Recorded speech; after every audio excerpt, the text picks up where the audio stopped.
மைனா குருவி கதை நேரம். வசந்த காலம் வந்தாலே மலர் தேசத்தில் கொண்டாட்டம்தான். அங்கே வசிக்கும் மிகச்சிறிய மிக அழகான குட்டி தேவதைதான் மலர். அவளுக்கு பழுப்பு நிற கூந்தலும் தேன் போன்ற விழிகளும் வானவில் போன்ற இறக்கைகளும் உண்டு. மலர் எப்போதும் மஞ்சள் நிற பூக்களைப் போலவே ஆடை அணிந்திருப்பாள். ஒரு நாள் மலர் தேசத்தின் மன்னர் ஒரு போட்டியை அறிவித்தார். யார் வசந்த காலத்திற்கு மிக அழகான பூச்செண்டை உருவாக்குகிறார்களோ அவர்களுக்கு ஒரு மந்திரத் தேன் பரிசு வழங்கப்படும் என்று அறிவித்தார். மலருக்கு தேன் என்றால் மிகவும் பிடிக்கும். அவளும் போட்டியில் கலந்து கொள்ள முடிவெடுத்தாள். அவள் தன் தோழிகளான பட்டாம்பூச்சிகளை அழைத்தாள். ஒரு குட்டி நீல பட்டாம்பூச்சியும் ஒரு அழகான ஆரஞ்சு பட்டாம்பூச்சியும் பறந்து வந்தன. நண்பர்களே, எனக்கு உதவி செய்வீர்களா? நாம் மிகச்சிறந்த பூக்களை தேட வேண்டும் என்று மலர் கேட்டாள்.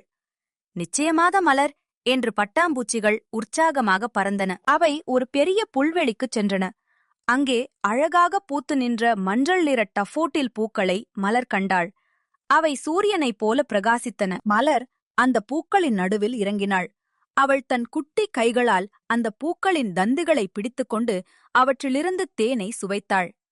ஆ, இது மிகவும் இனிமையாக இருக்கிறது என்று அவள் சிரித்தாள். அப்போது அங்கே ஒரு குட்டி பொன்வண்டு ஊர்ந்து வந்தது.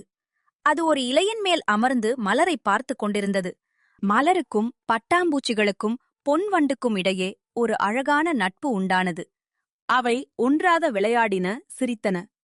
மலர் தன் குட்டி கால்களால் புல்லின் மேல் நடந்து மற்ற பூக்களையும் பார்த்தாள். வசந்த கால திருவிழா நாள் வந்தது. மலர் தான் சேகரித்த டஃபோட்டில் பூக்களையும் மற்ற சிறு சிறு வெள்ளை மலர்களையும் ஒரு அழகிய பூச்செண்டாக அடுக்கி மன்னரிடம் காட்டினாள். அவளது பூச்செண்டு மிகவும் அழகாகவும் பிரகாசமாகவும் இருந்தது. மன்னர் மலரின் பூச்செண்டை பார்த்து வியந்தார்.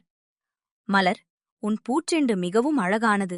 ஆனால் அதைவிட அழகானது உன்னுடைய இந்த மகிழ்ச்சியும் சிரிப்பும்தான் என்று சொல்லி மலருக்கு மந்திரத்தேனை வழங்கினார். மலர் மிகவும் மகிழ்ச்சி அடைந்தாள்.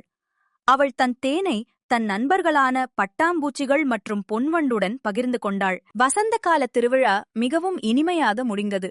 மலர் தன் மகிழ்ச்சியான நினைவுகளுடன் தன் வீட்டுக்குத் திரும்பினாள். அன்று முதல் மலர் தேசத்தில் வசந்த காலம் வரும்போதெல்லாம் மலர் தன் நண்பர்களுடன் இணைந்து மிக அழகான பூச்செண்டுகளை உருவாக்கி மகிழ்ச்சியாக கொண்டாடினாள். இந்த கதை உங்களுக்கு பிடிச்சிருந்தா இந்த சேனலை சப்ஸ்கிரைப் பண்ணிக்கோங்க. கூடவே அந்த பெல் ஐகானை அழுத்திடுங்க.